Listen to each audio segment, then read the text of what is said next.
Hi, I'm Travis, and this is Bestie approved. Emma was supposed to be here tonight, but her baby is being a baby, so I miss her. I love her. She's the best mother, and that's okay. And I'll be here without her, but I've got two other people with me, and I'll let them introduce themselves. Yeah, I hope we get to meet her sometime for Yes. sure. You will for sure. You will. Yeah. So I'm Marie, and we're from Shaded Reality, and I was so excited when Travis reached out and wanted to do a collab, and yeah, so we're gonna talk all things reality TV tonight, I think. Yes. I think and I'm so. Ann, and I'm with Shaded Reality also. We are, Marie and I are sisters. So yeah, we're super excited. Nice. So, I think Marie, you told me like you've been all in on Bravo since the Real Housewives of Orange County started. yeah. Like, what kind of prompted the podcast to start for you guys? So I've talked about I've wanted to do a podcast because I'm a big podcast listener. So I kind of started in true crime, and then I realized I really loved listening to people talk about my TV shows. Like that was kind of like a thing that came later. And so I moved. I haven't been home like in my home state since I was 20.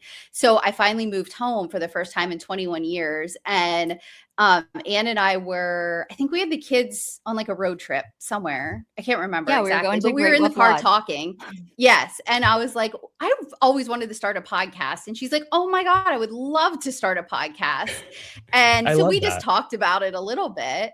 And then I actually, like got the ball rolling. I started sending her text messages, and I'm like, what do you think about this for a logo? What do you think about this for a name? What is this? Blah, blah. And she's like, oh, are we like really doing this? I thought we were just like talking like about it, kind of I thing. love that. So yeah, that's how we got started. Yep.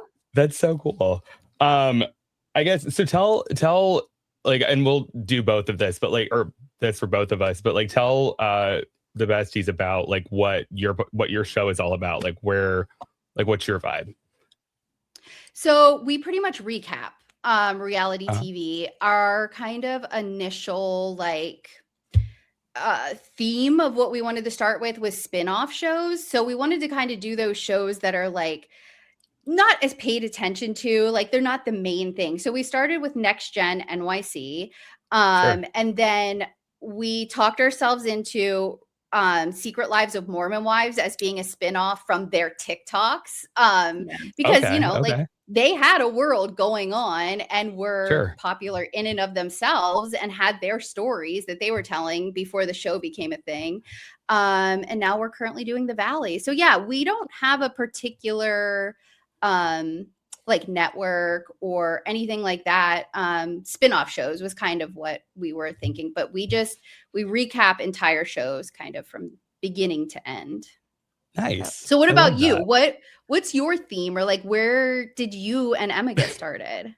So Emma and I worked together in finance, and that's kind of how we met.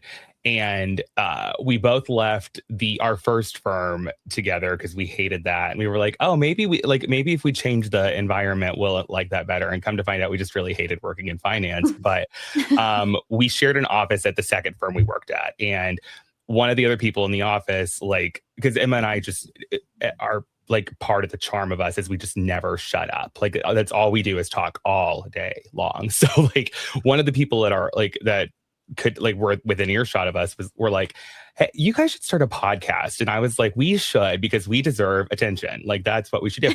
And like that's kind of how we just started like a shared notes app with each other. And it was just like this rambling, like crazy, insane, like stream of consciousness. And then we both left that second firm, and I was like, you know what we never got around to is starting that podcast. And like we had time because I had started grad school. She was being a full-time mom, and she's like, granted, like being a full-time mom is much more of a commitment than grad school is, but like we had more time. So like that's kind of how we came to be podcast hosts. And like it's been a journey trying to figure out what our theme is, and we're still reworking it a little bit, but half of the show is like kind of our love letter to reality TV and trash and like just really the women that raised us on reality TV.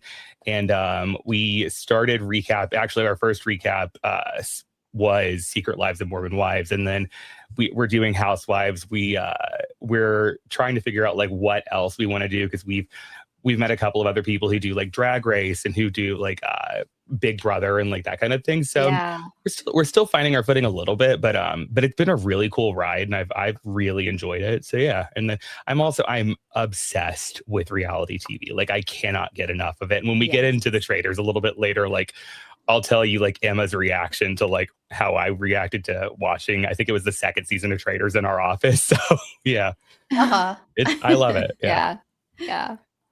I will say that I was more like, I still love reality TV, don't get me wrong, but it was like, I started out also like when they first started Beverly Hills, and like I was so into it. Like I watched all of them.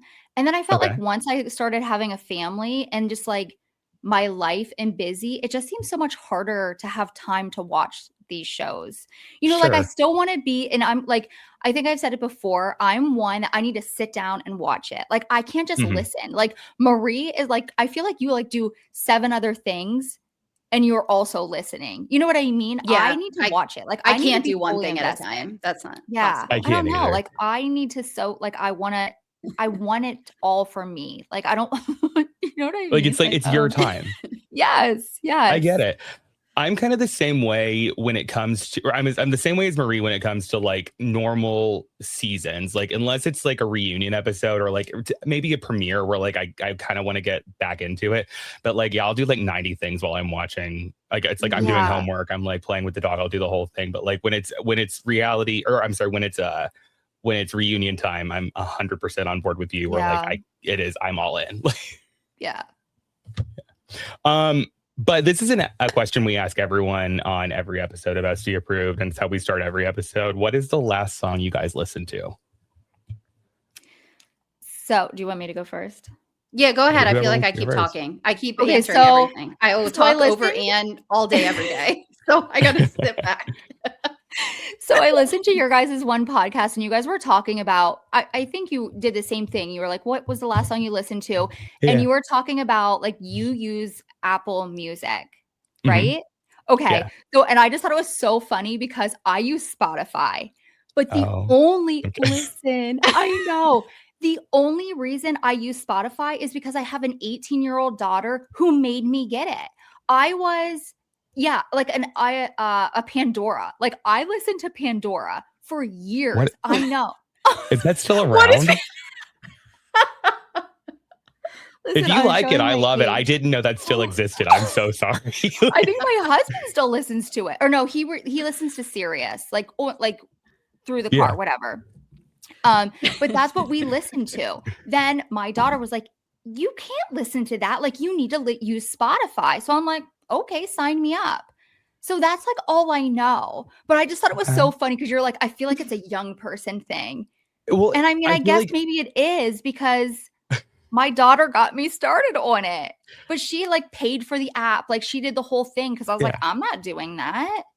I'm cheap when it comes I feel to like the Apple Music thing is such like an elitist piece of shit thing too, where I'm just like, I listen to Apple Music, sorry. So, yeah. But so I just thought that was really funny and I had to let you know that. But so I went back onto Spotify to see what my last song that I listened to was.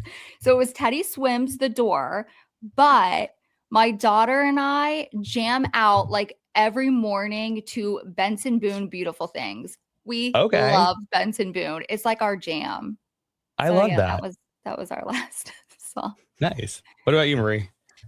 So I don't listen to music at all, like ever.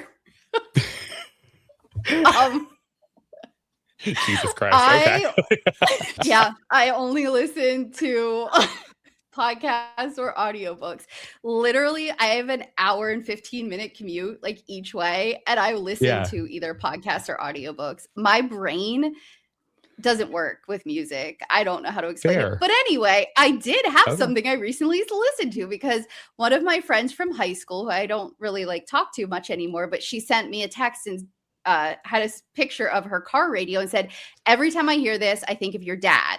So my sister and I, we would jam out to this in my dad's truck. So I'm taking us back to 1991, and it's Joyride by Roxette, because I made my kids listen to it then after she sent me that text message. So I have recently listened to a song. That's so sweet. I love that. Mine was, you said Joyride. I immediately went to Kesha, and I was like, I love that. And I was like, wait, that she was not around in 1991. But nope. I don't know any Kesha songs. Oh, Chell or Marie. Oh my gosh. I don't know where to put that, and I'm not going to acknowledge it. But I'm kidding. But my last song was Heartbreakery by Z Machine, and I'd say you should listen to it, but you won't, and that's okay. Like, I'll listen to it. I listen to music every day. I love that. I'm similar to Marie in like when, like, I would say like 75% of like what my audio intake is a podcast or like YouTube playing in the background, because like that's just typically like how my brain works. But like there's a good chunk of time where it's like I have to like have some rhythm or something going. So like I get what you're saying though. Like with the your brain just likes like dialogue. That's okay. Yeah. What's the last audiobook you listened to then? It was called My Soul to Take. Who's that by? Yeah. You would not. I don't know. I consume so many books that like the authors like don't even stick. It's just like one thing after another. I have no clue. That's okay. That's cool. I love it. So I put together a list of questions just to like let everyone get to know each other, let our audiences get to know each other. And the first one is, what would your Real Housewives tagline be? I spent a ridiculous amount of time on this, and it's not even that amazing, but okay. Oh, where is it? I had to write it down. Do you have yours up right up, Anne? I do.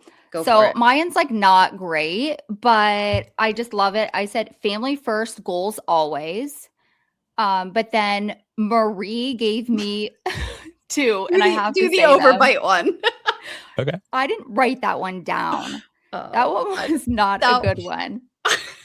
So it was live a non-toxic life, but I kind of switched it up a little bit. I live a non-toxic life, but will never turn down Botox. I like that one. Okay. So I'm real weird about like what we eat. I'm like what we put in our bodies, clean products in my house.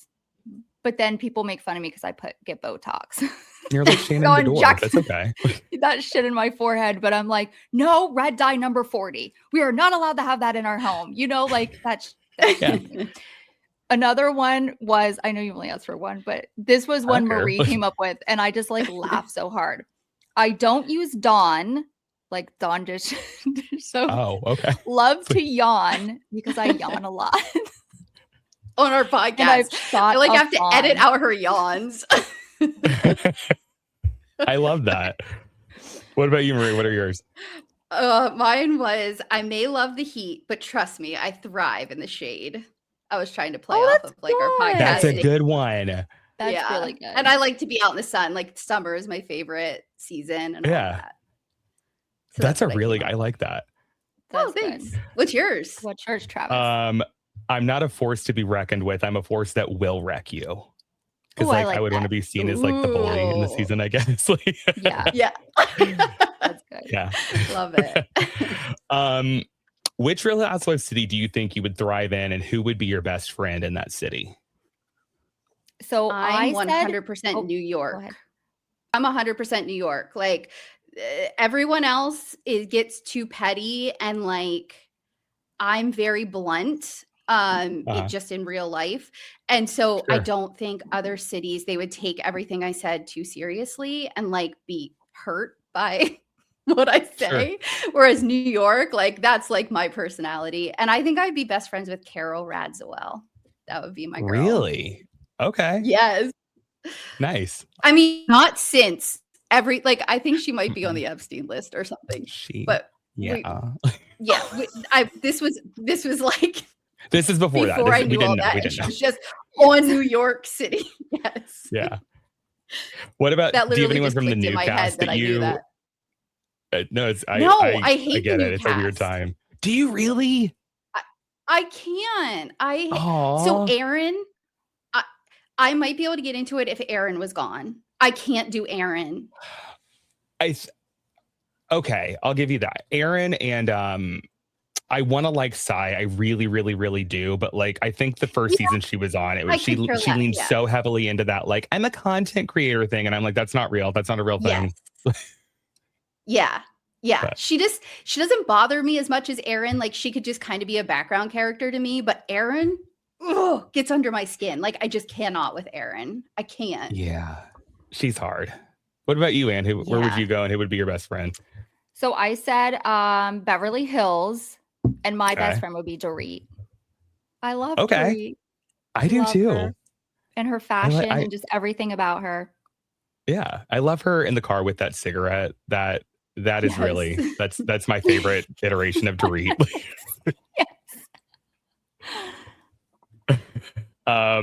So if I had to pick any of them, I think either Salt Lake City or Miami. Just like, because I'm trash and I love Miami, and I love Miami too.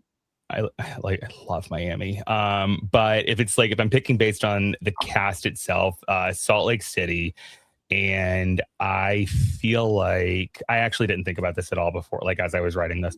I feel like I would get along like a dream with Heather Gay, and like I think I would desperately want to be friends with Lisa Barlow, but like I couldn't handle the blow ups. Like I could handle the who she is, because I think she's really, really cool. But like when she gets confronted and she's like screaming about like, you're a liar, you're lying, I'm like, nah, okay. Like, but Heather Gay or Lisa Barlow. Yeah. I used to love the Heather Gay that would like just sit at the table and like I felt like she was me. Like she would just like look at everybody like the audience proxy. Yeah. Yes. And I love that, Heather Gay. I don't like when she tries to create the story. Like that starts to drive me nuts a little bit. I'm like, no, stop it. Yeah. But I think that's kind of like, I think it's hard for like first season Housewives to like, as they progress, it's like, how do I like make the show more and more and more and more? And I think like, I think she has tried to top receipts, proof, timeline, screenshots for 2 years now. And I think that I love her just the way she is. I don't need her to be anything more than that. You know? Yeah. That's how I feel too. I think that she'll get back to it. I think she just doesn't know exactly where she needs to be right now. Yeah. I think so. Well, and I think also with like she's gone through a physical transformation too. And I think like that does like something to people, like not negatively, but psychologically, it's like you're trying to figure out where you fit. I think she's experiencing that a little bit too, because it's like, who am I in this new body? And I think that I'm excited to see who she becomes. Like, because I mean, she's a New York Times bestselling author. She's got so many merits to stand on. I'm excited to see like more and more of her. I love her. Yeah. And I think her intelligence like puts her at this like different level than most of the women, not like to be negative about anyone. So like, I think she feels like she needs to like control where everything is. And like, it's just part of her like personality. And yeah, she'll get there back again. I think you're right. Yeah. If you went to Swig with one of the Mormon wives, what would your drink order be? As I'm like here with mine. I wish we had a Swig. You have Swig. We don't have Swig. You guys don't have Swig? No. Never been. Like it's a brand new thing in Indy, to be fair. No. Sorry. Yeah. We say we're going to travel. Seven Brew just came in locally, but that's not the same. Oh, we've had that for like 10 years here. So yeah. No. We're in very rural, like Amish country. Like okay, fair enough. Okay. We had Dunkin' Donuts for a long time. Like that was it. I mean, we have Starbucks. Now, but not for that long, honestly. No, probably not. So I guess do you like? I said, I said a Texas tab. I looked at the menu. Okay, that's Emma's drink. Yeah. Yeah. Emma loves So- that. That's like her favorite. Which one? What is in that? The Texas It's tab. Dr. Pepper, vanilla, and coconut, I think. Okay. So I said Yeah. the Dr. Pepper raspberry puree and coconut cream. That's what I Okay. would like to try. But then for the refresher, I would love mango, pineapple, fresh lime, and raspberry puree. Oh, that sounds really good, actually. It sounds like very What do you get? fresh. I honestly just get a diet Dr. Pepper with no ice and cherry and vanilla. Like I'm basic, but Okay. yeah, like I don't the like named drinks are like a lot for me, and like I'm just like I just like the diet Dr. Pepper. Like I'm good. I love a Yeah. good Dr. Pepper. In the reality, I greatest don't thing ever. know if I would actually get the named ones. You know, like every time I would probably Yeah. get something less. Yeah. And they also don't things have in diet it, Dr. too. Pepper in the named ones, which is annoying to me. I'm like, what if someone, I don't know, what if someone wants to be Yeah. cutesy and healthy? Like, Right? Yeah. I'm a diet say Dr. healthy, Pepper drinker. I love a diet Dr. Pepper. I do too. I do too. I am not. I am not a diet nothing. Like Really? I can't. No, like it has that taste. I can't do it. I can't do regular. I like the regular has like a very acidic aftertaste to me. Yeah, I just that like that fake sugar taste. Like I can't get past it. Fair. No, Okay. no. I'll give you Yeah. that. That's okay. I love Dr. Pepper. Would you rather be a faithful or a traitor if you were on the Traitors? Okay. So I've always said traitor. Always. Like, and I Okay. still think I am. But after watching the finale this season, I Okay. had some emotions. Yeah. Like I felt so upset. Like I was like, I don't think I could do that. Like he won fair and square, Yeah. but like I was like, if I was in his shoes, like I don't know. It's not like you can like vote yourself out at the end, but like I feel like I honestly would have been like, I can't do this to somebody. Like I Yeah. can't. I don't know. I felt the same way. Like I struggled deep. It was this in the first season where it was the traitor one in the first season. I was like, Yes. Yeah. I don't like this. Mm-hmm. What And about you, maybe I Ann? would have felt different if he would have left Eric, like just him and Eric won. Like it might have made me like feel a little different about it because it's like, I oh, at think least that two would of have been them worse. won. I don't know because I was screaming the whole thing. I was like, figure it out, Maura, figure it out. Like I was just so mad. Like she just wouldn't get it, you know? Well, that was the thing with Maura is like she was all in on Rob. Like that was her dude. And like Yes. that, I was like, Yeah. that is a wild horse to hitch your cart to. I gotta tell you. Like, Yeah. but what about you, Ann? Which would you rather be? So I said pass on this question because I don't watch Traitors. Oh, fair. I Okay. gave her a whole rundown. You gave me the whole of it, rundown. And I said, I'm just going to say pass. Fair. Okay. That's okay. So I Maybe feel I'll like watch it. you should. It's really good. I love it. I feel like if I were on the show, I definitely would do better as a faithful, but I feel like if I were a traitor, like at the end, like if I got to the end, I would have to drop every clue on God's green earth. Like, hey, vote me out. I Like, know. do something. Cause like, I would feel so guilty. Like, cause, and granted, it's the game and it's literally called the Traitors. And like, that's the whole kitsch of it. But like, I think there's something where you get to know these people as people and Yeah. like you're rooting for the underdog. I don't know. Yeah. Because Because I mean, I really, but- really like to win things. But Yeah. so I don't know how I would be. But I also like I know mid-season, the way like Rob turned against his other traitors, I would never do that. You know what I mean? Like I would always feel like we were a team as far as we could go. So I know like I feel like I would be like a better traitor, you know, than at least he was. I think I would be I like don't the worst. know. I'm the worst liar. I can't. I have a tell when I lie. Where like I'm not good at it. Like I'm Oh, just yeah. I couldn't do it. There's no way. like be overacting at breakfast every morning. I'd be like, oh no, like it'd be like my Burgalicious with Phaedra like killed him. I don't know, but like, Yeah. and the last one I have on my list, Marie, you've been all in on Bravo since the Real Housewives of Orange County. So if you think back to all the women that have come and gone on our screens on Bravo, which housewife or friend of would you bring back, and who would you never want to see again? So I said Dorinda. I don't know if that counts because like kind of the whole franchise went away, but I love me some Dorinda, like a drunk Dorinda. Oh, yes. She just makes me so happy. Like she comes up with something new to say that's just insane. And like they become part of like the housewives zeitgeist. And she hasn't even really been that much like from that many seasons as compared to some of them. But she was only on like 3 or 4.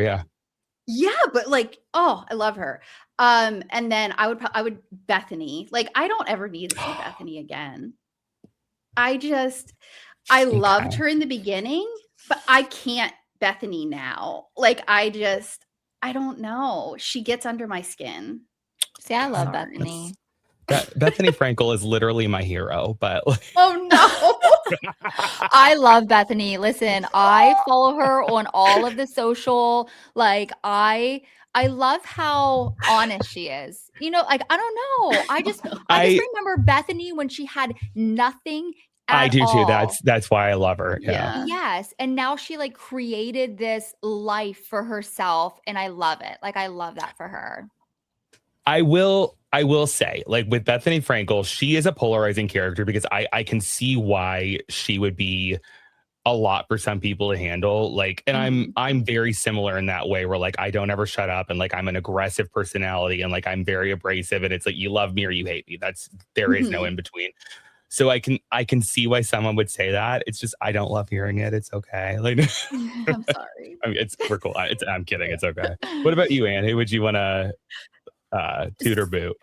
So I would love to see Carolyn Manzo from New Jersey. I loved her. Like she was just like the best. Such a great mom. I don't know. Just she never made me upset. Like she never pissed me off. Like I really enjoyed her.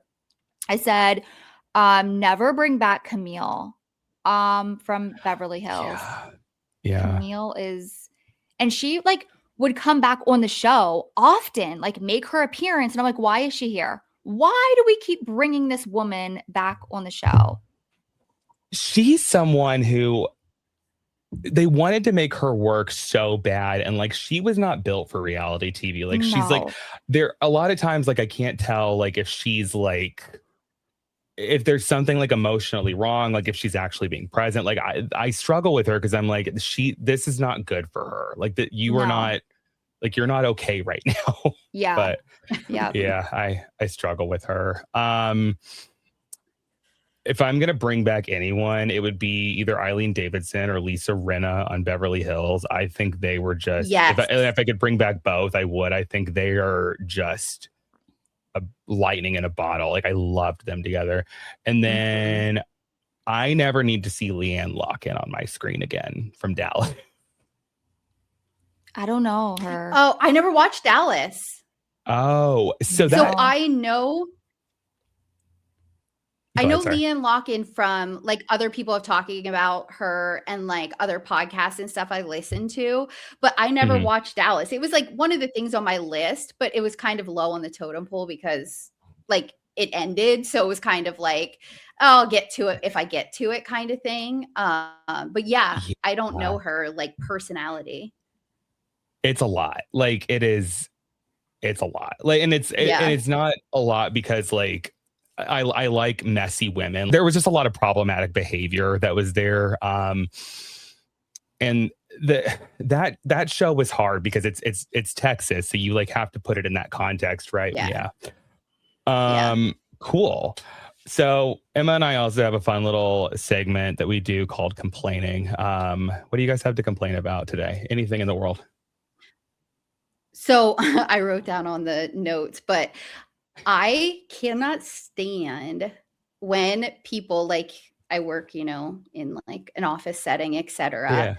cannot read a damn email that has basic instructions, whether it's like, I don't know, we're going to use this new application, or it's just me telling my team like, hey, this is what needs done, whatever it is. For some, like, I don't know what has changed, but I feel like over the last at least like 4 to 5 years, like people have lost the ability to read basic instructions and like comprehend them. And that has I don't know that it's just been the last 4 to 5 years, I'll be honest. Yeah. I just feel like I've been noticing it more and more. Like it just drives me insane when someone pops their head in my office. Well, what about this? I'm like, I literally just an email with like so much time and detail that, you know what I mean? Like I just, I don't know. I feel like it happens too often. No, it does. I 100% like, cause I'm the same way where I'm like, did you read the email? Like, yeah. We're on this, well, to what Marie just said. So we have this app, it's like called Game Changer or whatever. And it's for, you know, like our kids with their sports. Same thing. Like somebody, like they'll write, okay, this is the time where we have to meet. There's always that one person, like a day or two later. What time do we have to meet? Where? And I'm like, copy and paste. Like I want to copy and paste it. I flip. Like, and I'm not even the coach, but it makes me so angry. So I felt that, Marie, when you said that. So my complaint was, so people who watch videos on their phone without AirPods or like headphones. Okay. That's my husband. Insane. Can you see so that? I guess it's more. That's my husband. It's like at the salon. I have a small salon that I work in. So it's like, you know, everyone who's in there can hear everyone's conversation kind of thing. So if I'm like working on somebody's hair and I have another client come in and sit down and they're watching a video or something with speaker all the way up, I'm just like, what the hell? Like, do you not realize? Like, it just annoys me. So that's my complaint. It doesn't bother me if it's like quiet-ish or like if it's like something super quick you're showing someone else, but I'm just like, who are you? What are you doing? Like, who is that for? I agree with you. I actually agree with both of you on your complaints. Those are very valid complaints. I would like to complain about people that are physically, mentally, and emotionally unable to take out an ounce of accountability for anything in their life. In one of my project groups this semester, there is an individual who it does not matter what they do if it is right. There is no other answer. They just believe that in their soul. And if they are questioned on any of that, it is excuse. This person doesn't know what they're talking about. Or like, I even if it was wrong, like, that's not my fault. I'm like, I don't care if you live or die. Like, I'm just trying to get out of this semester alive. Like, please shut up. Yeah. That always blows me away, because as soon as someone questions anything I've said, even if like in the end I'm right, I'm always immediately question myself. Like, oh, well, let me check that. Like, did I, you know what I mean? Like I never understand where people get like this confidence that when someone says, oh, you may be wrong, to be like, no, I'm not in any way. That just always, I run into those people too. And it always, it's crazy. I guess I just don't have that kind of, confidence, or I'm just not an asshole, like one or the other, you know. I think it's probably the latter. Cool. So let's jump in. I say let's jump in. We're a half hour in, but here we are. Before we get into anything, I do want to kind of okay. Before we get into anything, I do kind of want to acknowledge Robert Cosby Jr. did pass. Now at this point, it was the beginning of last week, and I hate this. Like, I hate it a lot because like there are several people in my family that have struggled with addiction, and I hate that he didn't beat what he was dealing with. And I'm also like, beyond Robert Jr., I am so heartbroken for Mary Cosby, because like you could tell that like Robert Jr. was her entire world, and that just like it's gut-wrenching to think about, like a parent having to bury their child, first of all, but like knowing how bad she wanted him to beat this, like I hate it for her, and like my thoughts go out to her, and I hope that they are healing, because like that sucks. Yeah, it's awful. So sad, so awful. I can't even imagine. Yeah, but and then Andy Cohen posted a TikTok. He said exactly like how I was feeling, but he said it a lot better. So thanks, Andy. But like, but on to happier and brighter things. There's a lot coming over the next few weeks to Bravo. I know. So Ladies of London comes back on March 5th. Season 23 of Top Chef comes back March 9th. And I didn't care about Top Chef until I met Kristen Kish on the Traitors. And now she has my heart forever. So I'm going to watch it this season. Secret Lives of Mormon Wives comes back and their entire 4th season drops on March 12th. The Real Housewives of Rhode Island premieres April 2nd. And then The Real Housewives of Atlanta comes back for season 17 on April 5th. And I'm so excited. Like, I cannot wait. Yeah. A lot. I'm very excited for Rhode Island. I'm excited for a new franchise. Feels like it's been a long time, and the trailer looked really good. So my biggest concern is telling them apart. I agree, but I did the same thing with Secret Lives of Mormon Wives. Like, I just recently started being able to like differentiate between those girls. So like, I'm sure it'll come eventually. But Marie, or I'm either one of you guys, Marie, Ann, do you guys have a like a particular one that you're the most excited about? I mean, for Marie, I feel like it's Rhode Island. And do you have a favorite one you're excited about? No, because I don't really watch any of them anymore. I mean, just the Mormon Wives. I really need to catch up. I'm pretty, for recapping reality TV, I guess I need to up my game a little bit. No, that's fair. I get it. So I guess Secret Lives of Mormon Wives is your answer. Yes. That's okay. Also, and you didn't have on your list. Do you ever watch Southern Hospitality? No, that's I want to coming get out into like it this coming week. Oh, is it? Yeah, I think it's like Wednesday. I don't know. It's sometime this week is the new season, and I loved it. If you have time, I highly recommend it. It's very good. Yeah. I'll check it out. I've been meaning to get into like Southern Charm and Southern Hospitality and like Summer House and like the like not core housewives shows, because I think there's a lot of fun there. It's just like finding the time to commit to it is a lot. But no, I'll probably check Southern Hospitality out because it's it does seem very drama fueled, and I like that. I like mess and I like drama. Yeah, it's very good, and it's quick and like I like it. Okay, I'll check it out. Marie, you put on the list for this episode Whitney Leavitt's Ziwe interview. Yes. What are your thoughts? What do you have to say about that?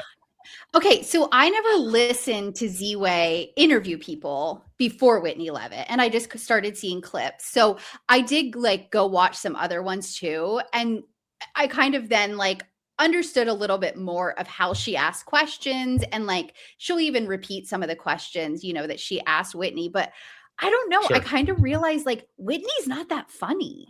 Like Whitney tries to be like very funny, but like when I watched some of Ziwe's other interviews, like people were quick and like came back at her with like funny answers or like played along with what she had to say in a way that like almost made it like, if you ever watched the like Between Two Ferns interviews, like it almost made it a little bit of like that kind of comedy that's like dry and I don't know what you want to say, like, but Whitney like wasn't quick enough, so it made it super awkward. Like she didn't, and she doesn't know anything about current events, like nothing. She doesn't, and she also didn't know what the First Amendment was, which I struggled with. No. That was a lot. Yeah.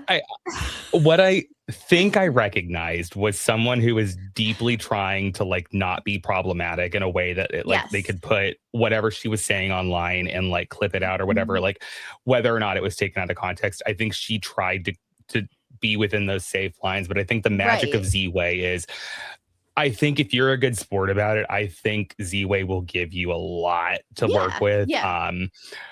And Ziwe is genuinely like, if she pops up on my timeline, I will 1000% of the time watch her. I think she's one of the most hysterically funny people on God's green earth, and it's shocking to me how young she is, and like she's so quick and like there's like a deep wit to her that like a lot of people don't like that takes a long time to develop. So she's very impressive to me, but like Whitney was deeply trying like not to be problematic. And it's like, I thought the funniest thing was like when she was, when Ziwe was like, how many black friends do you have? And she goes, I have 3. It's just like, oh, that's, I don't think that's the answer she was looking for. And 2 of them were Layla and Ziwe. So like, yeah. And no, her like immediate thing, which like no one ever wants to hear is, oh, my best friend's black. And I'm like, that's like the best friend you went on a mission like, with. Okay. Yeah. Like that is like textbook, like of like the answer you don't want from a white person. Like, why would you like, I'm like, oh, you went right there. You went right and fell into like that. Like what? I don't know. But I do think for like as bumpy as it could have been, I think Whitney went in trying to be a good sport, because what I will give Whitney is that she, I think, knows who she is, and like I think she gets the perception and how it's developed over time. And when she was like honest about like, yeah, I only came back on the show to go on Dancing with the Stars, I was like, I appreciate her saying that, because like, I'm not interested in this whole thing of like, I just really want Mom Talk to be a family. No, you don't. That's not a real thing. And like, I like that. I like Taylor and I like Whitney like being honest about that. Right. Yeah, I agree. And that's what we've talked about. We love Whitney when Whitney's honest. Yeah, we cannot stand Whitney in a lot of other instances, but when she's honest, it's like, okay, that's who you are. Like, we're good about it. But there's definitely some things where we're like, oh my God. Like I do also find her annoying. But I do like when she's honest. She's that like millennial cringe kind of almost that like, I get why people think she's annoying, but like, I bet if you're friends with her, like, cause I think back to, there was one very specific episode where I think the girls were going to New Orleans, and Jen didn't go to New Orleans with them because she was going through it like in her marriage, and like she was newly pregnant, and Whitney came over and like cleaned up the house for her, and like she was like, I'm gonna be late to this. I was like, she's a good friend. So like I think she doesn't let people into that space on the show sometimes. And like, if I go a little bit deeper, I assume it's because there's part of her life that she's trying to protect, just given like how there was trouble in her marriage, and there was a lot going on. So I would imagine that she's just not that comfortable. Like as much as she's put out there, I don't know if she's that comfortable yet. So like, I would like to get to know the real Whitney. Yeah. Agree. Yeah. And I have seen myself in Whitney, and like we've talked about this sometimes, is because like I feel like she's very honest to the point of like she understands that she's not truly friends with these women. Like she is on a TV show with them, and she does mom talks with them, which gets them likes and gets people to their TikTok. So like, it's not like she's using them. I don't want to say that, but it's like, I feel like she more honestly understands the relationship, or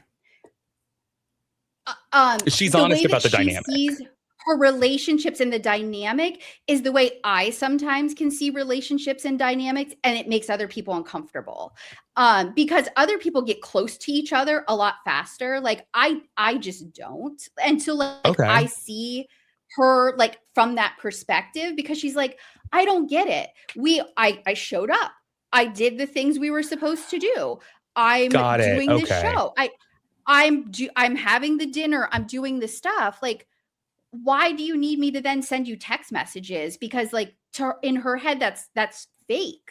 Like, because she's not truly friends with them. She has her friends, like kind of thing.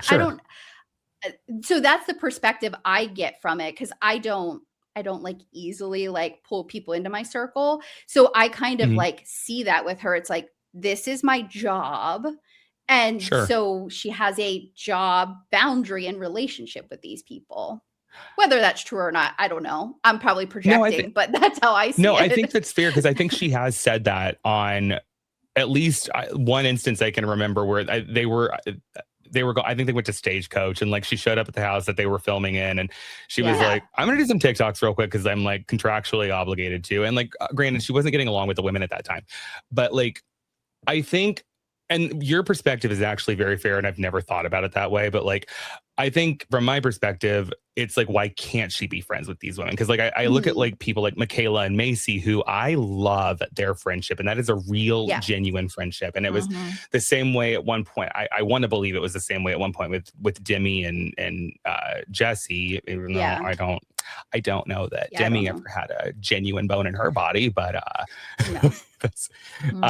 but like, I like to see that kind of friendship blossom a little bit. And like, and I hope we get more of those genuine friendships, because Andy Cohen's talked a lot about this, where like the best Housewives shows are the ones where the women are friends in real life. And it's like, I think that's why we struggle a little bit with Beverly Hills, with Orange County, with some of the Housewives in Miami, where like, that they don't hang out. Like, what are we doing here? So like, I hope that we get more of that, especially with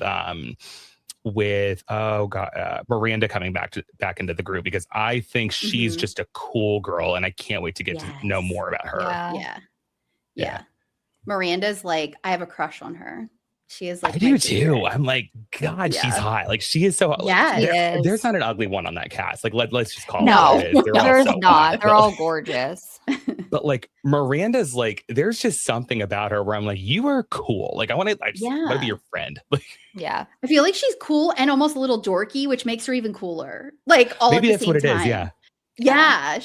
I don't know what it is, but it's like a genuineness, though. It's like this is who I am. What are you gonna do? Like, I made out with Taylor. What are you gonna do? Exactly. I love it. So, and I'm assuming you didn't watch the finale of the Traitors or the reunion. No. Okay, no, that's okay. Well then, Marie, tell us what you think about it. I just screamed at I was just like so annoyed that like I couldn't get Maura to like hear me or like believe Tara. Like, I was just like, come on. I like, so many times I kept thinking Tara got her. Like, Tara is gonna pull her over the right side. She's gonna believe it. But then I think as soon as we found out that Maura was getting on that helicopter with Rob, I was like, nope, it's done. Like, they shouldn't have left those two go together. Yes. And I was like, oh, wrong move, guys. Like, this is it. This is like the final straw. Like, he's going to have her. This season from start to finish was lightning in a bottle. Like, it was nothing short of like cinema. I loved every second of it. I felt so bad at the very end, though, when Maura was like, I feel so stupid. I'm like an idiot. Like, because I was like, oh, that's real. Like, because I think I was watching some TikTok where she was like, I think in her mind, she thought she was going to get like the Boston Rob ending where like she ends up with Rob Roush and like they live happily ever after, which, by the way, I would love that too, Rob Roush, if you're listening. But like, I was like, oh, she feels embarrassed, and that sucks. Like, that really sucks. And like, there was something about like when she looked at him and she said, don't speak, stop talking. Like, I was like, oh, she's taking back her power a little bit, because like she's mad. Like, yeah. I was just like, because she stood there for so long, and she just, I think in the reunion, she said, I just thought he was going to say I'm kidding. Like, she just could not. Like, nothing was going to convince her that he was a traitor. Like, she just was so 100% on board with like knowing that he was a faithful with her. Like, and the whole house fell under his spell. Yeah. You know what I mean? And by the way, I would have too. Like, let me just be real with you. He could have murdered me and I would have been like, that's my fault. That's on me. So don't judge me, but I watch this with my 8 and 6-year-old. Like, it has become our show. So they love it. It's not like they're watching Love Island with them. Like, it's fine. Like, I know. And so my 6-year-old, she was like, I just love his hair. And my 8-year-old's like, I think it's his face. And I'm like, oh God, even my children, everything are like falling for Rob. He is annoyingly attractive. Like, that's the problem, is like, he's so classically handsome, and like, he's got that like, I like to go catch snakes in the backyard. Like, he's so hot. And I'm like, what? Oh my God, there's nothing hotter. Yeah, and then he ended up actually being semi-intelligent too, you know, like a little with bit. the commiserate thing, yes. Yes, I loved when he was like, I can't stand this. That is not the definition of that word. He's read a dictionary. Like, yeah, he knows definitions. Yes. Come on. So proud of him. Oh my God. But yeah, it was a good one though. It was a good ending, but it had me feeling things. Like I was very upset. Like it was like exciting, but it also like made me sad. I was like, I just felt so bad for her. I agree. Cause like for me, it was like, I remember seeing the first season where the traitor won, and I was like, I didn't like that. I also that cast didn't work together. Like I thought it was a strange group of people to like, But then like you see season 2 and season 3, and like season 3, that you couldn't have picked a better group of people to win. I mean, Dolores and Gabby Wendy, like I couldn't get enough of that. So like, I was like, okay, so maybe they're going to switch it up this year and like let a traitor win. And I was like, if it is going to be they had good traitors this year, Lisa Rinna, Candace, and Rob, like great traitors. I agree though. I was like, I didn't want, because like I didn't think I was going to like Johnny and Tara as much as I did. They grew on me, and I was like, I could like see them going to the end. And like they were, and especially after like you found out that they were like, I mean, after we knew it, but like as soon as they like were honest about being friends, I was like, oh, I like their friendship. Like I was rooting for them. I was kind of like, how didn't people know this? I don't know. Like, I mean, I guess I grew up with like, you're a little bit younger, so like I don't know, like that was like my Olympics was like Tara Lipinski, and like I knew like they've been, you know, like friends and everything, but no one seemed to like get that. I'm like, I don't know, I thought that everyone knew that. I remember something after that Olympics, like I knew they were like in the same world, because like the figure skating world is like the size of a postage stamp, but like I didn't realize they were like best friends, and like I thought they were like coworkers, I guess, like, but no, I thought like I love their friendship. I think it's so cool. Yeah. Sorry that you didn't like it, Anne. I wish I had. I didn't watch it. It's not that I didn't like it. She needs to, because I'll watch it. You do. Let's add that to my list of you guys are a Survivor family. Yeah. Oh, if you're like her like family Survivor, watches Survivor like and stuff. So I'm like, between you knowing all the Housewives and knowing Survivor, like you're gonna know way more cast members than I even do, because I don't watch Big Brother or Survivor. So I don't watch will Big say Brother. Big now that they're on like their 50th season or whatever, like I can take it or leave it. But with the Traitors, like I think it was season 2, I was watching in the office that Emma and I shared, and like I was like gasping at like someone getting murdered or something, and Emma like literally turns around and looks at me. She goes, well, they really found their target audience here. Like, so like that is just like been the ongoing joke with that show, because it's like I get deep into that show. I love the Traitors. Yeah, I do too. I really like it.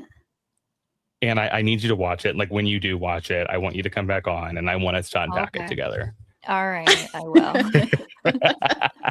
will. So we also revisited the Secret Lives of Mormon Wives in honor of season 4 dropping next week. So I thought, this wasn't really my idea. This was Marie and Anne's idea, that we kind of like revisit the last 3 seasons and hit some really highlights, because why not? And then I also just started being able to tell the women apart, because Jesse, Demi, and Taylor in my mind were all exactly the same person. So now it's refreshing to be able to watch that through the eyes of being able to differentiate them. So. Yeah.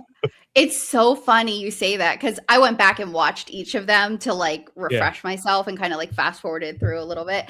And my first note was like, how did I ever get Jesse and Demi mixed up? Because like now, like I can totally tell, but that first season, I was bad. Like I could not tell them apart for anything. It was so crazy. I was bad until the middle of the season 3. Yeah. Oh, wow. See, I always knew. I mean, there was moments that I was like, oh, wow, they do really resemble each other. But I feel like since Jessie has really gotten a lot of work done, I think she's looking more like Demi. Like, I think they're Really? looking, yes. Like, there was a TikTok that they had posted, and I really did not know if it was Jessie or Demi in the TikTok. I mean, it was Jessie because they weren't even speaking to Demi, but I could not believe how much she resembled her. I'm know. looking up I'm looking her up on Instagram right now because oh, you're right. Okay. Like, No, it's now like the that most recent TikTok the most recent Instagram she's posted. I'm like, oh, I 100% see what you're talking about. yeah, it's Yeah. crazy. Well, getting into it then. So we started with season 1, episode 7, The Book of Trust. And I think one of my favorite things going back and like seeing the first seasons of like any Housewives, any show like this is like before they were like conscious of the fact that they were on camera, because like you see like some of the hair that they're doing and like, and I'm just like, oh, they're just throwing it all at the wall and hoping for the best. Yes. Yeah. And it's I literally someone like go ahead, sorry. Go ahead. I was gonna say someone like Jessie, like who does hair and like she's so good at it. Like when they were in Vegas, I was like, diva, what is going on? Yeah. Yeah. She had like that weird updo, but had clip it or had her extension. So like yes. you could like see where I was like, what is happening? I didn't even like realize it the first time I watched it, I don't think, but I was like, that stood out to me like a lot this time. Yeah. No, that was like one of my biggest pet peeves. Like every time that camera went at one of the girls, you could see their like extension. And I'm like, what is happening? Can we please fix this? This was the thing with Layla, like up until season 3, though, where like the producers did her dirty on that show, where like you could see really like the tape and extensions. Like I felt, I agree. Yeah. I'll be honest, I typically take like deep, detailed notes about like each of the episodes I watched, but like I also watched these this morning, like, so forgive me if I miss anything, and feel free to jump in. Oh gosh, no.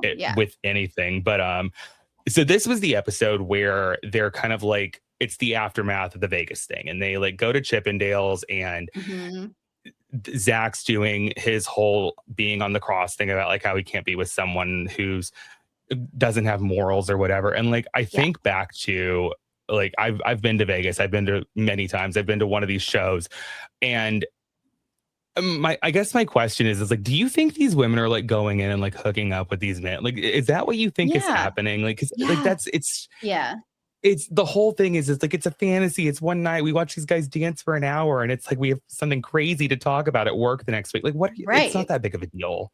Right. Yes. Yeah. I was so frustrated again going back. I was just, I think also because of the way they clipped it together with him sitting at the poker tables. And I was like, it almost seemed like going back, he started a fight just so he'd have the entire night to himself to gamble without interruption. Oh. You know, like I was like, or he just felt guilty. So he's like, I have to find what she's doing wrong so that I don't feel as guilty doing my interesting thing that's wrong. Okay, you know, like that's how I saw it the second time through. Yeah, I was that's just actually like, a really good point. I never thought about that. And I mean he does seem to like have a better redemption story than some of the other guys. I agree. You know, as the seasons have gone on. But man, going back to this, I was like, whoa, he was something. Yeah. I said this was the episode that Zach made like America hate him. Like, I agree. I was literally about to say that because like I forgot how nasty it was. Yes. And it was what really else bad. happened? I'm like the things he was texting her. Yeah. Like he said he didn't love her anymore. He sent her all his, I don't love you. Like, I'm gonna take your kids away from you. Like crazy stuff. yeah, like I forgot how bad it was. Yeah. Like it was, and like I think because I always get curious about like the behind the scenes stuff, and I'm like, oh, he was willing to say this when he knew cameras were rolling. How bad does it get when the cameras go down? When the cameras are off. Yep. Like, yes, exactly. And yeah, that was rough. Yeah. I also noted, because obviously we now know everything that has happened up through season 3, but Jesse was hard going for Zach and Jen's marriage and talking about how can you be like this? Like, how can you live like this? She was big on making Jen feel really bad about the fact that like she wasn't standing up for herself, that she like left, that like she had a lot to say. And I'm like, wow, you were behind the scenes in a abusive relationship. Right. Because we now know how Jordan treated you, and Jordan has not had a redemption story. Like Jordan is still out there on podcasts saying, well, she's wrong too. Well, you don't know how she is. Like it was interesting going back. I think that Jesse was 100% projecting there. Cause like, I think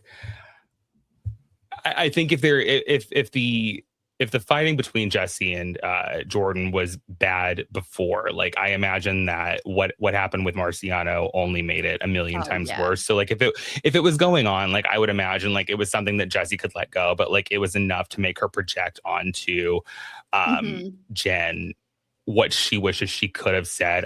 But Lord have mercy, like that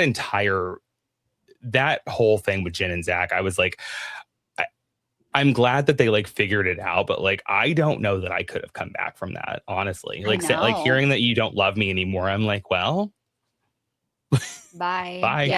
Yeah. I know. It was really, really bad. I cannot imagine. So the next morning they're all like getting up, they're all doing their thing, and like I love that what's his face? Taylor's guy. Dakota. Oh my, Dakota. Yes, thank you. Dakota calls her and she answers the phone and she's like, "Yeah, we went backstage with these guys." And then he's like, "Well, you didn't tell me that last night." And she goes, "I'm telling you now." Yeah. I loved her. Yeah. I love everything about Taylor. I think what I do believe about Taylor is what you see is 1,000% what you get. Like, I don't think she puts on any type of like anything for this show. I don't even think she has a Hulu subscription. I think she's never seen the show. No. I think that she's just being silly in herself. Yep. Yeah. I love her. 100%. She does not. Yeah. There's no like games with her. There's no nothing. She just is like, is what it is. I think I said it before. I was like, you know, when people say like, oh, they're playing chess and I'm playing checkers, whatever. I was like, with her, it's like the rest of the cast is trying to play chess and she's playing Chutes and Ladders. Like, it's just whatever comes goes. Like, she has no, like, she does not care to make anything. No. Yeah. I love it. I love it so much. And then I'm going to be super honest. I do not remember what happened after that. So you guys take over from the rest for that. Not a ton. I do not remember. It was a lot of little stuff here and there. Like, I think Dakota ended up like coming in the house and he wanted to go talk to Taylor, and she like broke down hysterically crying because she was like pregnant. I think she was like 12 days out from her due date or something. That was about it. Like, that was the next biggest thing. Like, there was literally nothing. It was like Macy and Michaela trying to figure out the name brand of a couch. And like, it was like weird little things. Like, there was nothing else much in the episode that was like worth of note. Yeah. I think the only other thing that happened was Dakota coming in and talking to Taylor. Like, he like broke in when she was past Macy. Yeah, when she was like napping. Yeah. And then he just like went in. She was sleeping. Lord have mercy. Dakota's another one that like, I want to like him. I really, really do. Cause I'm like, I think there's something so sweet about like this, like, oh, I'm from Iowa or whatever. But like, there's just something there where I can't with him. It's No. I know. I said the same thing about Dakota. Like, I feel like you constantly want to keep giving him chances because I'm like, oh, he's going to change this time. He's going to do better. And then at the last reunion, I was just like, I'm done. I'm done. Like, you can't anymore. Like, I've never seen anything like it. Yeah, that was awful. But the other sick part is like, I have to imagine it's a little different from the Housewives where like they like everyone is like tied to a housewife. Like I have a feeling Dakota's like got to be his own cast member or something because like I don't see how he keeps getting back on this show. Like he's like after all that I'm like, what are you doing? Like, and he's someone where like I get mad at like how many chances everyone's willing to give him and he's still able to mess it up. And I'm like, you can't get out of your own way, dude. That's hard. Yeah, he's not my favorite at all. No. But yeah, I don't have much else for that one. I don't think there was a lot. Okay. So then for season 2, we chose episode 7 again, The Book of Gratitude. And I liked this episode. I liked it a lot. So I remember like calling this out when Emma and I covered this episode on Bestie Approved, but like I see Taylor getting out of that bag when she goes to Dakota's Airbnb. I'm sorry, she gets out of her car when she goes to Dakota's Airbnb, and she is wearing that Go Yard bag out. Like I have never seen a bag as much as I've seen Taylor Frankie Paul with that Go Yard like tote constantly. Yeah. But I also remember this was a big thing for Emma. Like Dakota didn't have baby wipes at his house. Yes. I wrote like, this is the episode where they let poor Ever like in a shitty diaper because they don't even have enough like thought process to be like, oh, we could use the paper towels and wet them. Like there was other things that could have happened. Like, yes, should the man have had baby wipes at his house?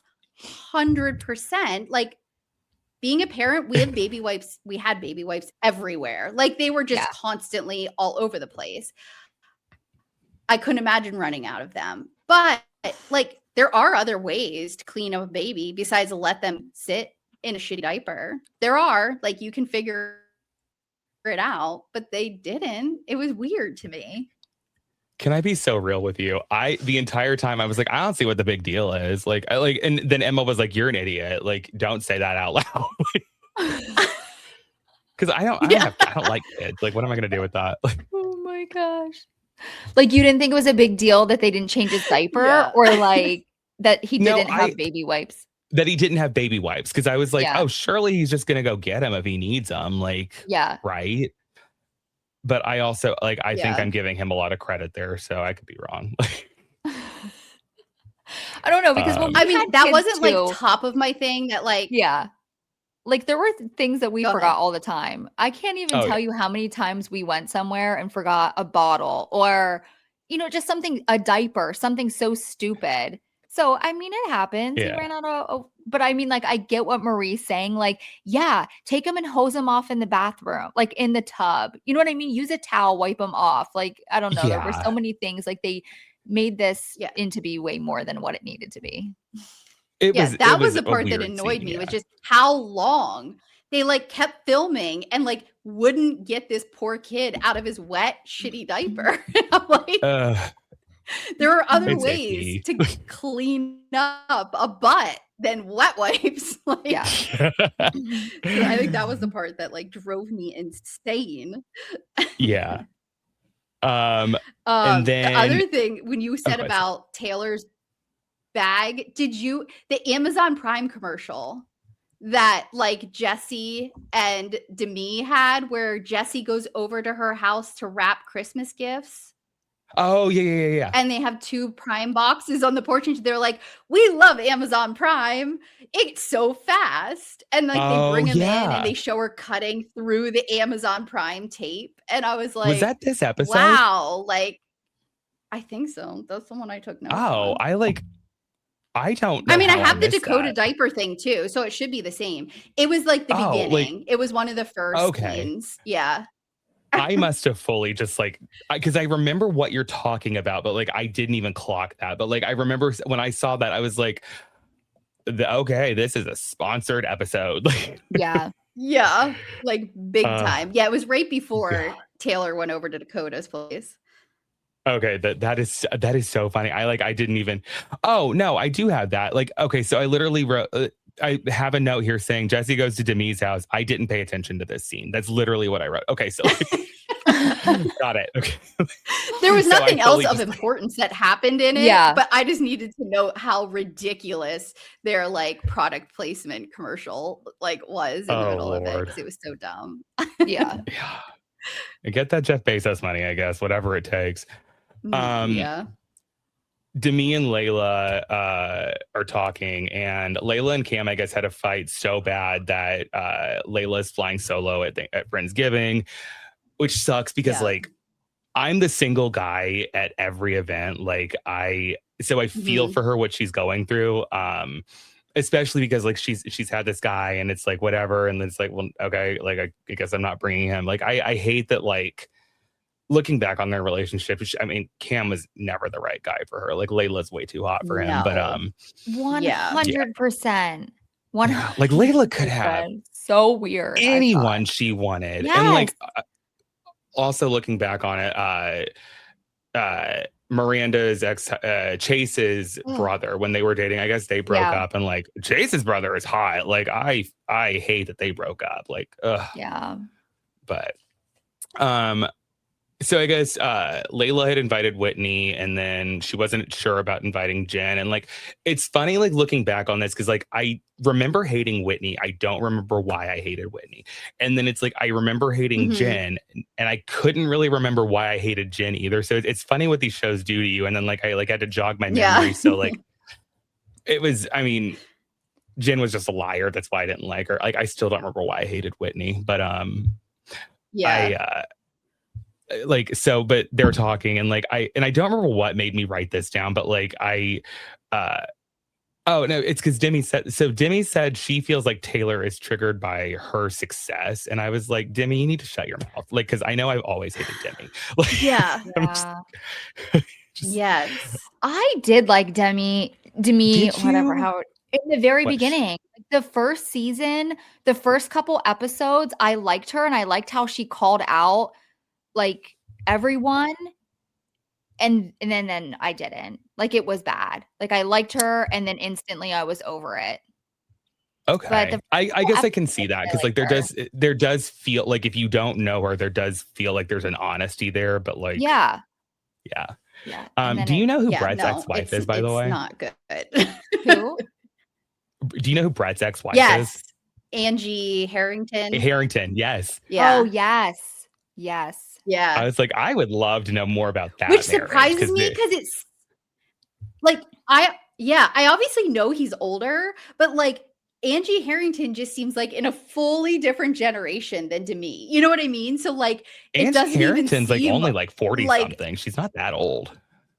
Oh, is she? I don't know. It just like they seem like two different worlds for some reason. And I guess it's just because Housewives to me is like in this kind of like generation, whereas the Secret Lives women like are so young. I mean, a lot of them are still like in their 20s. I think Demi's a little bit. It triggers me every time they put their age up on the screen. I'm like, shut up, stop. I know. But it's like 23, and they're like, oh, my life could be over. And I'm like, your life hasn't even started. What are you talking about? And you already have 17 kids. Shut up. Yeah. Yes. It's so crazy. But I guess part of the charm of them being young is that they've never gone through a car wash, because Michaela and Macy go through a car wash, and Michaela's scared of the car wash. And like, I remember not really liking Michaela yet at this point. So I was like mad. I was like, everything is a put on show. And like, now that I like Michaela, I can get over that, but Lord have mercy. Yeah. And then we find out that Michaela's going to start baking sourdough just to beat Whitney's sourdough. And and I like Petty. I liked that part. I could have gone with it. I like Petty. I don't like this like weird competitive. Like I'm just like, this felt put on for the show. Yeah. Yeah. Oh, I'm sure But it was. Yeah. Yeah. But she just hates Whitney so much. I was just kind of like, yeah, do whatever you want, but to get back at her, I don't know. fair. Why did Michaela hate Whitney so much? Like, is that I could not remember. Oh, what happened Because with them? they were good friends, and then she didn't tell her she was leaving the group chat and just ghosted everyone, including Michaela, who was like her best friend. Remember, right, you're right. Then Whitney showed up to Michaela's birthday, didn't even talk to Michaela, but then went and talked to Macy. Yes. Macy, yes. Yes. Yeah. Okay. That feels familiar. You're right. This show, like I've talked to Emma about this before, where like the timeline feels so compressed that like a lot has happened, but like I could not place where anything has happened. I feel like I do remember exactly what you're talking about though. Yeah. Then Demi and Brett go to that baking store, and I could have done without this scene until you get the hot mic moment. Like I did not need to see them getting dick candies. That was weird. That was I also hate when Brett calls her Demetria. Like I'm just like, I don't. Yeah. I don't know if I remember that. Wait, is that her real name? I don't know if it's her real name, but like anytime she does anything like scandalous, he'll go Demetria, and I'm like, I didn't catch I don't that. Like it. But then the cameras go down, audio keeps rolling, and Brett is acting super guilty, and he keeps doing the whole, I'd never do that. I'd never do that. And like, Demi literally goes, it makes you sound more guilty when you keep saying it. Stop talking about it. Like, that was a lot. I did like to see their like off-camera dynamics though. Like I love that. Oh yeah. To like actually see how she talks to him when a camera's not in her face and how he reacts. I was like, ooh, I like this. I did get that a little bit too, where I was like, oh, you can tell that they like pre-plan what they're going to show to the cameras. It's not like Taylor at all. Like it's the polar opposite. Yep. Yeah. We go over to Michaela's house and we see that she's hired someone to teach her how to make sourdough just to beat Whitney in this bake-off. Like I don't need that. And then we go over and see Whitney and Connor baking, and Zach shows up because Whitney's worried about Jen, and she's crying in the bed every day, and apparently it's getting worse. And this was hard because I feel like Zach was doing the right thing by defending Jen in this moment. Like, because I was like, you have to take your wife's side. But like, Jen was lying about everything that they were fighting about. Like from what I remember, like it just felt like she was just like making stuff up, and I was like, it's a rock and a hard place for Zach right now, I guess, because he's like, because I feel like we get this like later in the season where Zach literally looks at Jen when they're all like having a confrontation. And he's like, I wish he would just be honest about like what we're talking about right now. Like, I don't know, but. So I feel like in Jen's defense, I never got really upset with her because I felt like she was tiptoeing around Zach. Like she was lying just so he wouldn't get like upset with her about things. You know what I don't know. I don't feel like she ever maybe exaggerated. Yeah, I think we talked about that. Like, a lot of it was part. Yeah. Like I don't part of her like, kind of like relationship and like she was afraid. And I'm trying to remember back. I know I've always kind of had a soft spot for Jen. Like I never really thought of her as a liar. And I think that's because, we had that perspective. Yeah. That's fair. And I will say, like, I started to develop that soft spot. Like, after I saw her, it was the scene where Whitney went over to Jen's house. I was like, oh, she's not eating. Like, she's in a bad place right now. Like, I did develop that for her. I'll give you that. Yeah. Yeah. And then... So Zach said he knows that there are skeletons in Jesse and Demi's closets, and then Demi was going out of her way to get a cease and desist to stop Jen from talking about about something, and I remember the cease and desist coming up. I don't remember what was it over the Fruity Pebbles thing. No. I think it was actually from the season 3 stuff where they were at Vanderpump Villa. She didn't want her talking about the things that happened. Yeah. And I don't think it ever materialized. I think that was one of Jen's like embellishing the truth. Yes, that is. I don't. Yes, that one I'll buy 100%. Yeah. Well, they could never it could never materialized. I'm not saying it wasn't threatened, but like a cease and desist was never delivered, as far as we know. No, because I think she kept maybe bringing there was it like up. a threat.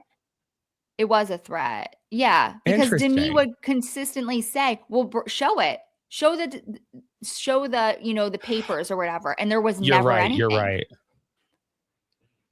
You're right. God, like that feels like a lifetime ago, but that was literally like last year when this happened. Yeah. I know. It is such a short timeline. Yeah. Layla goes to Swig to meet Cam. And I love the Swig product placement because like it is also my happy place. And Cam isn't sure if Layla loves him because just because of the dynamic in their relationship. And Layla opens up about people not sticking around in her life. And like that kind of paints a lot of like how her relationships go. And like that, I hate that for her. Like I want Layla to have nothing but like joy and happiness and love, like, cause she deserves all of it. And like, that sucks. And then we go over to see Dakota and some man playing basketball. I disassociated for this entire scene. I have no idea what they talked about. Yeah, that was I didn't take any notes on that scene. I was like, whatever. We get to Friendsgiving, and I loved like just like the decoration and like the aesthetic of the entire event. Like it looks incredible. Layla's sister shows up. She's gorgeous. Michaela bakes like a bunch of stuff, and one of them's a pumpkin pie with Jesus's face on it. And the cinnamon rolls that looked not hot Jesus. The cinnamon rolls looked incredible, and I remember being annoyed because I was like, I hate Michaela at this time, but like I wanted to try those cinnamon rolls, so like that was a weird place to be in. Those look sourdough cinnamon rolls. I know. I would have chose that to be sampled, not. What did she choose? I was annoyed that she chose the stupid pie with this Jesus face on it. I was like, why would you do that? Why would you choose that? She chose the hot pie. Yeah, she should have chose the cinnamon rolls. Yay, Jesus, I guess. I don't know. And then poor Layla with her pumpkin pie was not being fully cooked. And I was like, oh. Yes. Oh, gosh. She should have bought something like Taylor did, right? Taylor bought something from the store. I thought that was the funniest thing on God's green earth. I was like, God, this is... I love her so much. Like she stopped at a Trader Joe's on the way there, and I was like, you cannot stop being perfect in my mind. Like I love her so much. So then I feel like I focused a lot on what people made. Like Miranda's blueberry coffee cake looked really, really good. Macy made peanut butter bars with Joseph Smith standing on top of them. And I remember asking Emma about this. Like, do you think that they have like just stores with like Mormon paraphernalia like around Utah? Oh, probably. Like that's so I funny. bet. Yeah. I 100%. Yeah. Like that's such like a specific character to put on like a thing, because like it's like with the Christian religion, like I can't think of like, or like with Islam, like you're not putting Muhammad like on your peanut butter bars. Like I don't know. Right. But I don't know. And then Demi made a better than what cake with dicks all over it, and like I was so annoyed because I googled what was in this cake, and I would have eaten it like it was my last meal, and I didn't miss Connor saying that the dick cake was a total turn on and the penises didn't bother him. And I was like, sure, girl. Like, okay. Didn't bother him at all. I bet they didn't. Like, nope. I know. What were you going to say, sir? Nothing. Connor like grew on me. I hated him the first season, like, and I still like have in the back of my head of like who he was, and I'm like, I always have a hard time believing someone actually changed, but I think he definitely changed for the cameras. And so like I like the character he is now, and I always like his little speeches, and I fell in love with like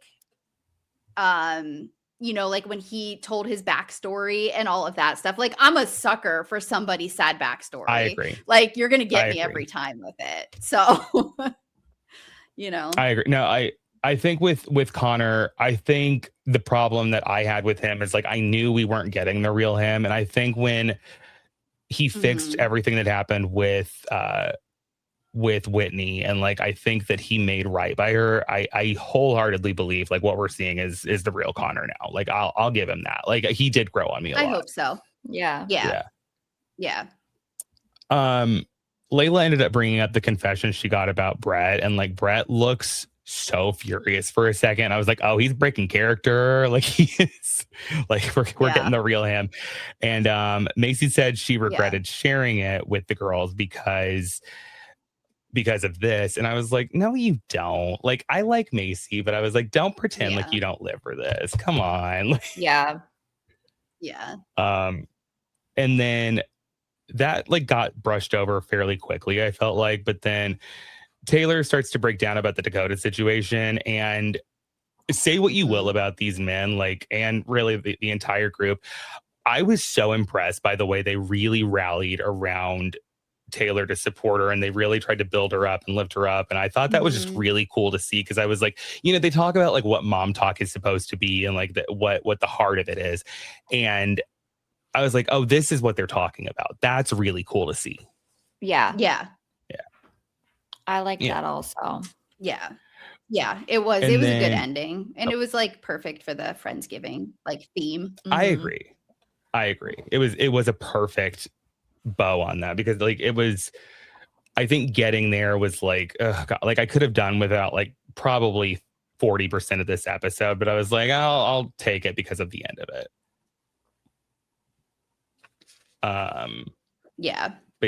So then season 3 episode 9, the Book of Judgment. What did you guys think about this episode? I didn't like this one as much. I didn't understand why it was so popular, because you know, like I had just chosen things that IMDb showed as like rated high, and I was just like, I don't know, meh. I felt like my favorite from season 3. I don't know what my favorite from season 3 was. Like I felt like season 3 like was thrown together in a way that like I think they were trying to get it like airing very quickly. Like I'm gonna be really honest. Like I kind of like tuned most of this episode out. I'm not gonna lie to you. So you guys can talk about whatever you want with it, because like this one I was like, Well, this was when I kind of like I made really quick notes on this one, because I was just kind of like, okay, an ET episode devolves into chaos. Next scene, Taylor tells her mom about Dakota and the family member, like where he had like a relationship with one of their best friends that they treated like a family. Leanne's hugging her purse in a corner. Like I was just like, it was just kind of like weird little scenes all clipped together that like Leanne is one of our favorite characters. Like we always, really, we just think she's hilarious. Not favorite as in we like her. Favorite as in we love to hate her. Like we think she's just hilarious of like how thirsty she Leanne is as a going mom, from and just like how terrible she treats Taylor. Like it's something. The whole dynamic of Leanne is just insane to me. Like I love the many faces of Leanne going from season 1 to now. I'm like, okay, girl, get it. Like, and we sit here and we talk about this because I feel for Jessie so much. Like, I think Jessie, again, all the girls are stunning.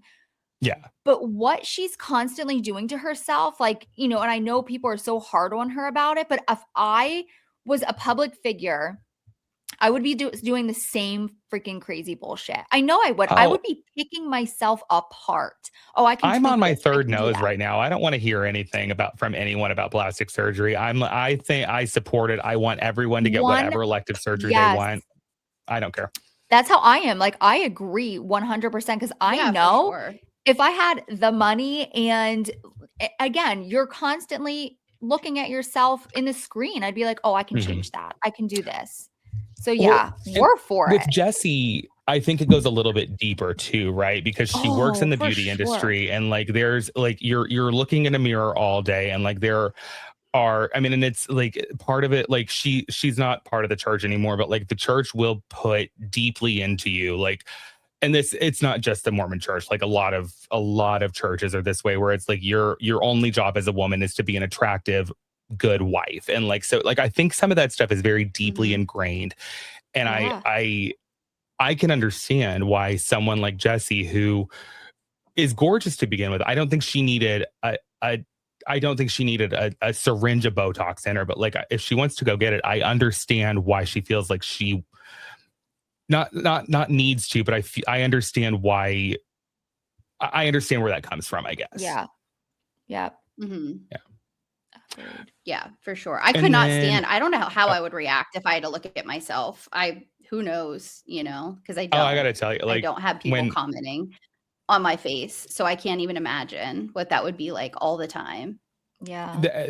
The way that people are so comfortable, like just saying whatever they want online about women, especially because like guys don't get it as bad, but like the way people are just like, well, like she needs to do this and she needs to lose 10 pounds. And I'm like, how about you shut the hell up? Yeah. It's disgusting. I would be a hot mess. I would not be able to read the comments because I don't think I could handle that. No, that's awful. And then I don't know why I'm saying, and then I wrote 0 notes for this episode. They just keep rehashing. Yeah. They just keep rehashing the Halloween party that happened in season 1 and about the shove. And they keep talking about that. Oh. Was that? I'm like, let's move on. That was because Miranda gets into kind of a fight with Demi about it. Because she's like, why are you calling it a shove? Like, let's chill out about what actually happened, kind of thing. Yeah. Well, it wasn't like I remember Whitney and Taylor do Jimmy Kimmel. I was gonna say, I remember like that entire thing where like I think Emma and I said this on the podcast too, where I was like, she knows exactly what she's doing, running up the stairs saying, he put his hands on me, Brett. Like, you are a monster. And like, I should have known in that moment who Demi was. And like, it's just like, who are you trying to prove this? Like this whole shove thing, like it happened like season 1 or season 2. Like, who was this for? Oh, yeah. Anyway. I don't know. And then she believes her own stuff. Like she believes it. But I don't even feel like he shoved her. Like I felt like he like grabbed the side of her waist or something and was like, "Where's your husband?" or whatever he said. I don't even know what. Yeah, where's your husband? Yeah. I think he just touched her. Yeah. As he walked past, like, "Hey, where's your husband?" Yeah. No, in my mind, it was like he was walking through and she was there and he said, "Okay," I'm like, put his hand on like her, like wherever. And that was the end of it in my mind. And I'm like, granted, I think we were supposed to see Chase in a very different light than we do now. Cause like you can't tell me Chase is not one of the greatest guys on God's green earth right now. But like the way that they painted him to have basically taken her out back and hit her, I'm like, my Lord have mercy. You're a Chase fan? Yeah, he was a lot. I would climb him like a tree. No. I hate Chase. Emma got so mad at me too. I think he is so hot. Yes. I love him. I can't Everything get enough. about him pisses me off. I can't. Why? Why?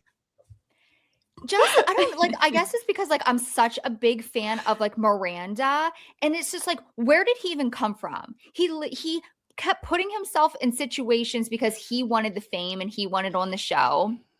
And I guess because he wouldn't ever come out really and say what he did, like he kept twisting it. And Taylor's like, you know what you did. So he was never Yes. really upfront and honest about that.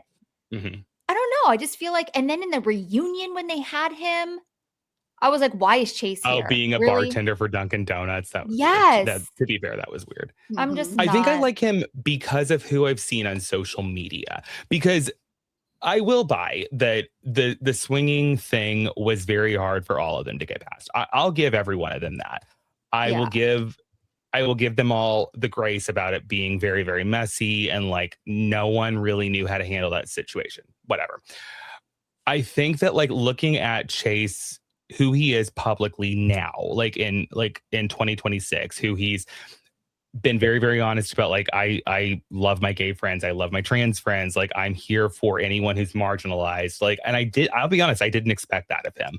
And I see his relationship where, like, yeah, he and Miranda got divorced. I think he is trying to do right by Miranda and his kids today. Yeah. And I think that's really cool to see.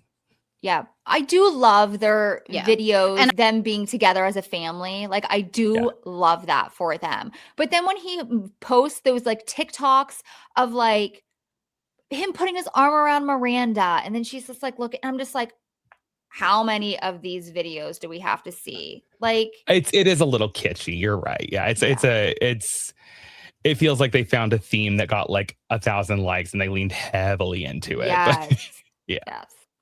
Yeah. Marie, what were you going to say a second ago? I'm sorry. No, I was just gonna say I wouldn't even know that stuff about him because he annoyed me so much that like literally if he shows up, I'm just like swipe.